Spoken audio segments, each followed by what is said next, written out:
So in patch 1.20, the Bond store got updated to give you some new items.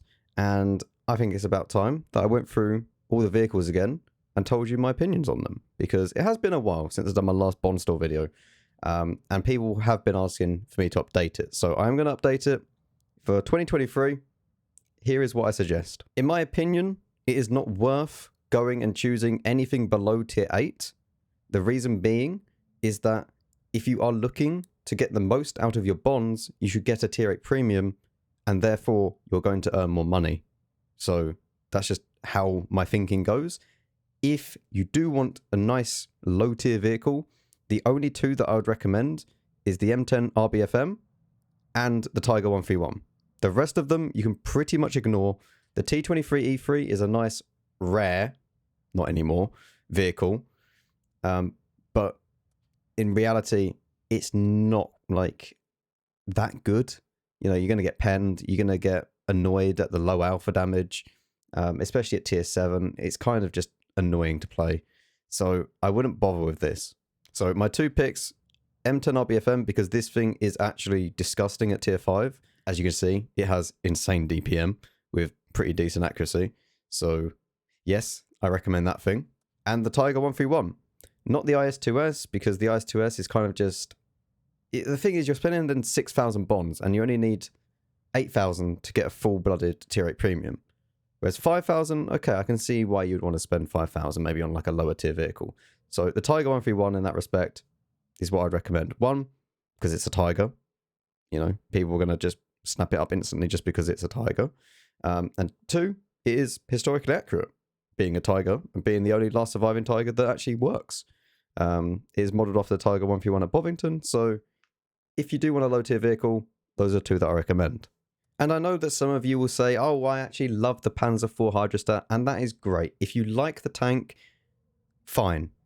But this is my list, and I don't like it. So this is what I'd recommend, those two. Now, coming on to the tier 8s, and this is where it gets a little bit more annoying to kind of recommend, because there is so many of them now. There are what? 1, 2, 3, 4, 5, 18.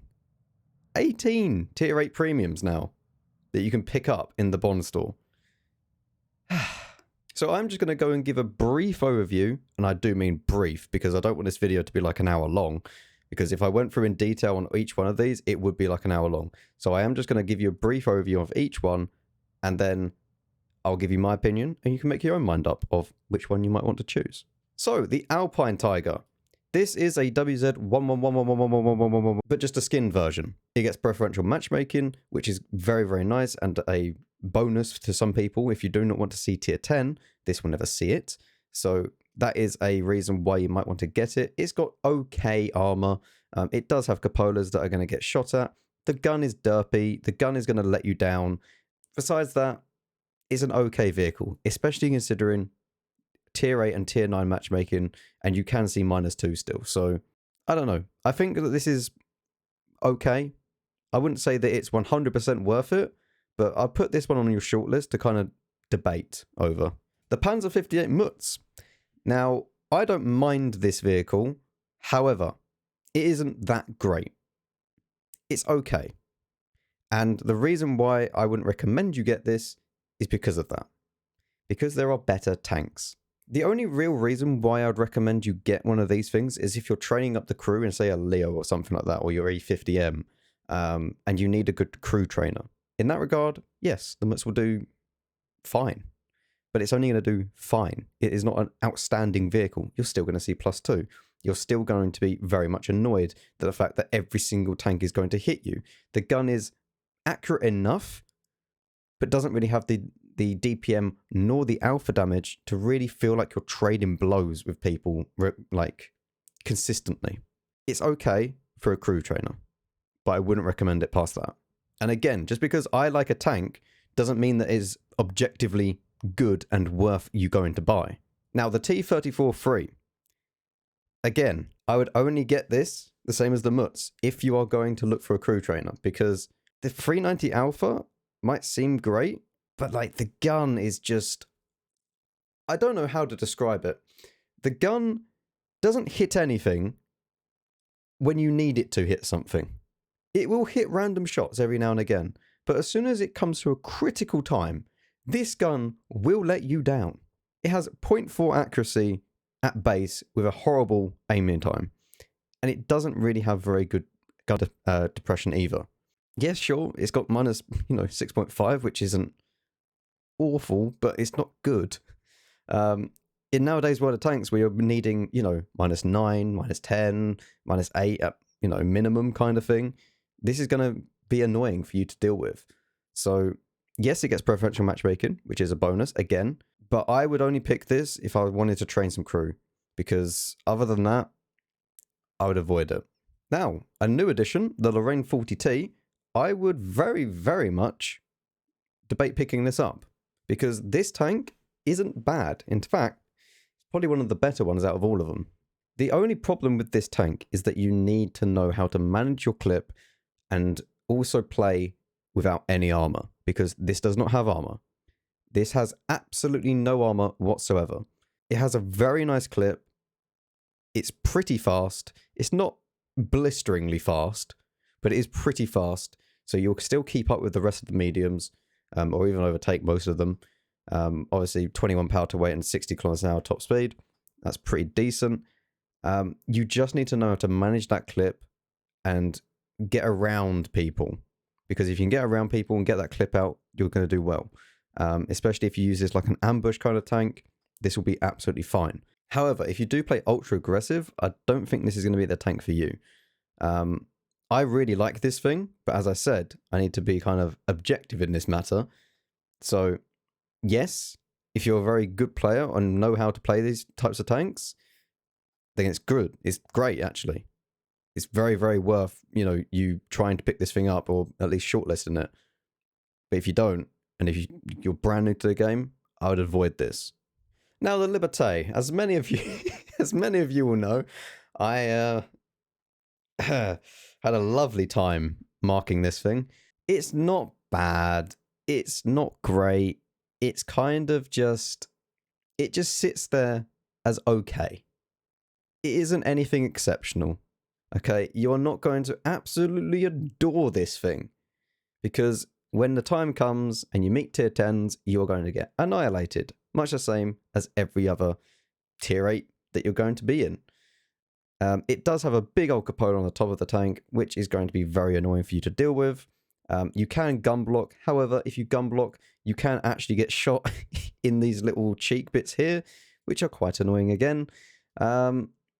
Yeah, it's okay when you're in tier 8 and below matchmaking, and in some tier 9 circumstances. Decent standard pen, decent enough DPM. The gun is a little bit derpy, but besides that, that's fine. And it's fast enough to actually get to the battle. But it is on a platform that's kind of like not the best. And of course, you run into the problem that you cannot side scrape in this vehicle, because as soon as you side scrape, you actually make this bit here very, very weak. The exact same thing on the other side. So you can't side scrape. You can kind of go hold down, but not really, because big cupola. It kind of doesn't leave this tank in very many situations that you feel confident in.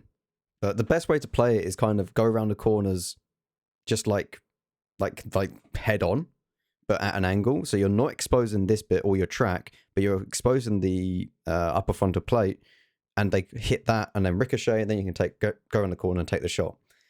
Yeah, just consider it, but at the same time, be warned about those weaknesses. Now, the M41D. This is actually a very fun little light tank.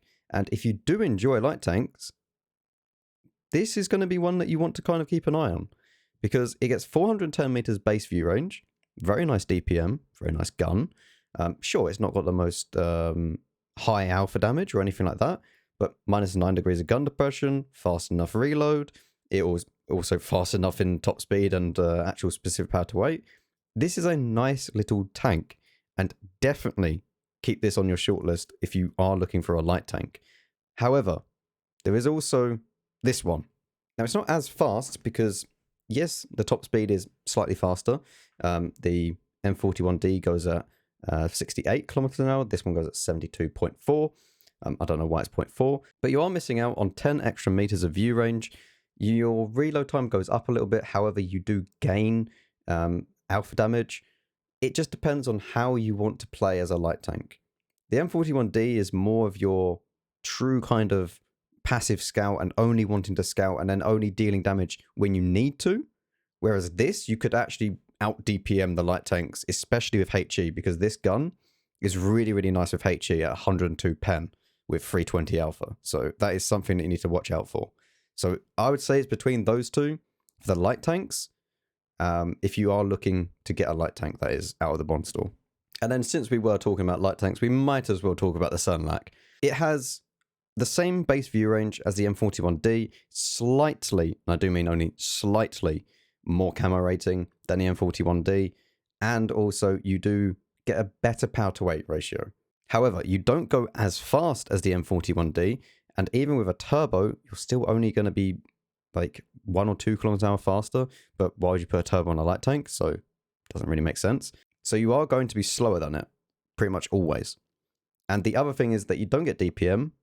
You do get an okay gun, but it's just worse in every other aspect besides that power to weight and a little bit better camo rating. So in my opinion, it's a no-brainer if you're looking for a light tank. It is between the M41D and the Bulldog. So they are 2 picks, in my opinion. The T26E5, or the Patriot, it's a decent tank. It's a decent all-rounder. It's still something that I do recommend. You can earn some very nice money out of it. I would go for this over the Liberte, still, even after playing both of them and marking both of them. I feel like this is a better tank overall. And I do feel that pretty much everyone is going to be better suited for the Patriot rather than the Liberte, or at least generally, right? There are going to be a few people that prefer the Liberte over the Patriot, and that's fine. But I think on the whole, the majority of people would prefer the Patriot over the Liberte. It has a little bit more of a reliable turret. You can go hold down, not to mention it's a lot smaller and more compact. So you always have these bonuses. You know, you don't normally think about that, but when something is very, very big and easy to hit, like the Liberte is, that is a factor that goes into it. Whereas the Patriot's kind of more low profile. You can hunker down. You get 10 degrees of gun depression, obviously. The gun is decent, although it will just randomly miss shots because why not? And yeah, overall, as a package, it's a decent vehicle. So keep that on your shortlist as well. Now, the Chrysler K GF. If you want something that is completely busted when it comes to your own tier and below, get this thing. You can bounce everything. You can play like an idiot. It is completely idiot proof. Like everything here, these aren't weak spots. The machine gun ports aren't weak spots. The cupola isn't a weak spot. Everything here is just an auto bounce, right? The lower plate is like 210 or something millimeters thick. So if you play in your own tier and below and you hide that lower plate, nothing can pen you and you can just dish out the damage. However, the problem with this tank is when it comes to tier 9 and tier 10 vehicles, because everything will pen you and your tank will look absolutely stupid and it becomes a god tier vehicle to an absolutely poo-poo vehicle in very, very quick succession. So yeah, this is like a bit of a roll of the dice, right? Do you get good matchmaking and no one can pen you at all, or do you get tier 10 matchmaking and everybody will pen you? I'm not even going to say anything, right? I have said my thoughts. I'm not going to say whether you should shortlist this, whether you should avoid it, because it's completely down to you. I don't really know what to think of this tank, to be honest, because it's so good yet so bad in so many ways. The gun is also kind of derpy, so keep that in mind. Now, the M46 KR. It's not awful, but not great. If you want a little bit of a faster Patriot that is obviously a medium tank rather than a heavy tank, this could be a good choice for you if you want to train up your crew members. Besides that, it's not that great. It still gets tier 10 matchmaking. It's got decent enough hit points. But it's, I don't know. It's kind of like, why would you get this over the Patriot? Because you're losing out on a lot of penetration, especially with the standard rounds. And yeah, sure, you go a little bit faster. I don't know if that's worth it. Even for crew training, I don't think that's worth it. When you could get a Patriot, which will just be a bit better overall. I'll leave this one down to you again, because I don't really know what to say about this thing. I wouldn't get it personally, but again, it's your bonds and what you want to do with the tank. Even for crew training though, I don't think I'll get it. Now the KV5, absolutely beautiful tank. If there is something that you want to pick up for bonds, it should probably be one of these. That is a little bit biased because I do love this thing. However, it is a lot of fun, especially if you can get into a platoon with your friends and you can just go and just ram things and just do whatever you want and just mess around in it. If you get in a tier 6 game, this thing is even better because hardly anyone can pen you. It does get preferential matchmaking, so it will never see tier 10s, which is a massive bonus. And yes, it's a bit blind with 350 meters view range. It goes fast enough, especially if you whack a turbo on it, and it gets okay DPM. Derpy gun a little bit, you know, it is on the more derpy side, definitely, and you will miss shots just randomly because why not? But besides that, you can kind of be forgiven because this thing, even from the rear, you will end up bouncing shots. Side on, this thing is ridiculous. You'll still end up bouncing shots. It is a monster, especially in its own tier and below. I would strongly advise and consider this tank. Ah, the STRV-81. What a lovely, disgusting tank. I don't mind the Swedish mediums, okay? But this thing is awful. It will get penned absolutely everywhere. It will get penned even in places that you don't even think could get penned. Okay? It doesn't have DPM in comparison to mediums. It's got an accurate enough gun, sure, and okay standard rounds, decent enough view range, goes at 50, has decent power to weight, but the platform is just awful. It's not fast enough to be a tank that doesn't have armor, and it also just doesn't have the DPM for a tank that doesn't have armor. I would avoid this at all costs, because I do not see the point of you picking up one of these things. It is a bad tank, and that's fine. If you like a bad tank, that's fine. But it is a bad tank, okay? Now, the IS-6B, the main competition with this tank is going to be, obviously, the KV5, and there is no contest. So you should avoid this at all costs and get a KV5. It's the same price in bonds. But I mean, seriously, though, it has the same view range, it goes slower, has a worse gun, like, that accuracy is awful, and has more aiming time. There's no point of getting an IS-6 anymore. There is a KV5, you should get a KV5. The IS-6 is not worth it. Now, the T103. This is a very good tank that plays in the Assault TD role. So it has very, very good standard rounds at 258, which means that if you do get +2, you can kind of fall back a little bit and snipe. Although the gun is a bit derpy, so, you know, you're probably going to need like IAU and whatnot. Besides that, not a lot of camo. Yeah, 4% camo. Not that much view range, but it's enough. And it looks like an alien. So I would say that this is worth it. 8,000 bonds. It will make you a decent amount of credits. It's okay. It's not amazing, right? You're not going to be, you know, bouncing everything. But in tier 6 games and tier 7, you will bounce quite a bit off of this. Especially the turret. And even in tier 8 games, you'll bounce quite a bit. Just be warned that you do have a cupola at the top. So, yeah, that exists. And also 2 cupolas underneath. But besides that, it's decent enough. So I would shortlist this if you are looking for, or I mean, hell, if you're looking for a TD, an Assault TD, you might as well just pick it up, but because there's nothing else here. Now, the STG Guard. This is an interesting vehicle. The reason being is that it gets a somewhat accurate gun, not a lot of DPM. The penetration for standard rounds is okay. It's nothing to be amazed about, but it gets really nice camo rating, goes fast enough, has meh view range, but it's okay. It's definitely not the best medium in the whole game, but you can make it work.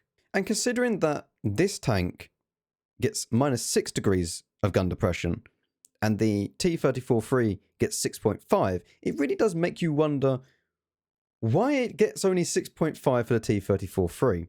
Because, like, yeah. But this isn't a bad tank, and again, probably put it on your shortlist. Now, the KV4 Kreslavskiy. No, don't get it. Get a KV5, as we've already mentioned with the i6. I'm being completely serious now. It's worth 10,000 bonds, which is 2,000 more than the KV5, and it is genuinely worse than the KV5. You're going to meet tier 10s and get absolutely annihilated by tier 10 heat, and it's just worse in every single way nearly. I mean, fine, you get a little bit better power to weight. The gun is maybe a little bit more accurate. It's 0.338 for the KV5, so tiny bit more accurate. But like, armor-wise, it's similar. But I'd much rather play a KV5 and never see tier 10 than pay 2,000 extra bonds and get this thing, which is just going to be annihilated by anything, and then see tier 10. The exactly same thing goes for the IS5. You're paying 2,000 more bonds for a tank that is worse. And I mean a lot worse. You might think that, you know, it looks cool. Yeah, it's pretty good. It's basically like a stock T10, but even worse. It goes 42 kilometers an hour, has a decent power to weight, but it has 0.44 accuracy and 3 seconds aiming time. Avoid like the plague. Do not get this thing. It is a waste of bonds. Get a KV5. So they are the tanks that I would recommend out of the tier 8 premiums. So obviously the Guard, shortlist it. The T103, if you are looking for that kind of TD, assault TD gameplay. The M4190 GF, which is a toss-up between that and the M41D. The maybe M46 KR, but that's really a maybe. I wouldn't say shortlist this, but definitely shortlist the KV5. The Chrysler GF is completely down to you because it is just kind of an RNG tank. The T26E5 Patriot, definitely shortlist. The same thing goes for the Liberte and the Lorraine, as well as the Alpine Tiger, all of which should be probably shortlisted for you to make your own decision on. Now, what if you would like to get a tier 10? Well, you could get an FV215B for 12,000 bonds. Listen, the tank itself isn't awful because it gets an insanely good gun. And I mean an insanely good gun. And combined with the fact that we have experimental hardening in the game now, so you're not going to get set on fire as much, or even if you want to use config, you could use config. It's not a bad tank. It doesn't really have any armor. That's the one downside to it. But the gun more than makes up for it. The gun is really good. Like, really, really good. You kind of play it as a support heavy tank. I can't wholeheartedly suggest it, but for some people, you will enjoy it. The Foch 155 I would avoid. Again, like, this is a 750 DPM tank, right? Meaning that you're only going to hit 1 out of the 3 shells that you fire in a minute, because it has a near minute reload, and each shell does 750. Yeah, sure, it's got really, really nice standard pen, but that's like it. That's it. If you're looking at this and thinking, okay, this looks okay, I'm kind of interested, just get the Foch B, right? I don't like the Foch B, but it's better than this, right? It is better than this. And obviously the main plus being that you don't have to spend 12,000 bonds. You just have to spend 6 million credits. Now, the 121B, this is something that I do recommend you spend your bonds on because it's a toss-up between the 121B and the M60. Both of which trade blows with each other, and I could spend all day sitting here telling you each detail about every single one. Honestly, compare the tanks for yourself and then decide. Each one is good. I will say that the M60 feels slightly better in the gun department than the 121B, even though that the 121B does have more DPM, but the M60 is really, really nice. This is like a Leo-esque kind of tank with 350 heat. And both of these do have 350 heat. So the 121B and the M60 both have 350 heat, which is going to rip apart pretty much any tank that you meet. Now, the 113 Beijing Opera. Please avoid this at all costs. Please. I don't care if you get some cool crew right? That you can use in whatever. I don't care about that. It's stupid. Why would you pay 15,000 bonds for a tank that I could go into the tech tree right now, go to China, go to the collector's vehicles, and the 113 is there for 6.1 million credits. As long as I've got to tier 10 in the Chinese tech tree, I could get this. So no, the 113 Beijing Opera is the biggest scam of bonds I've ever seen. Avoid at all costs. Just get a normal 113 if you want it. Anyway, I hope that you enjoyed this. There is just a few more things that I want to add in. You can now get the increased shell resistance in the bond store for 6,000 bonds, which is the bond hardening. So if you are looking for that, just go up to the equipment tab and just scroll down here to the improved equipment and you can purchase it there. That has been my video. Hopefully this helped you out. If it did, make sure you like and subscribe, as it does help me out greatly. And leave a comment for the good old YouTube algorithm gods so they may bless my video. And I'll see you all in the next one.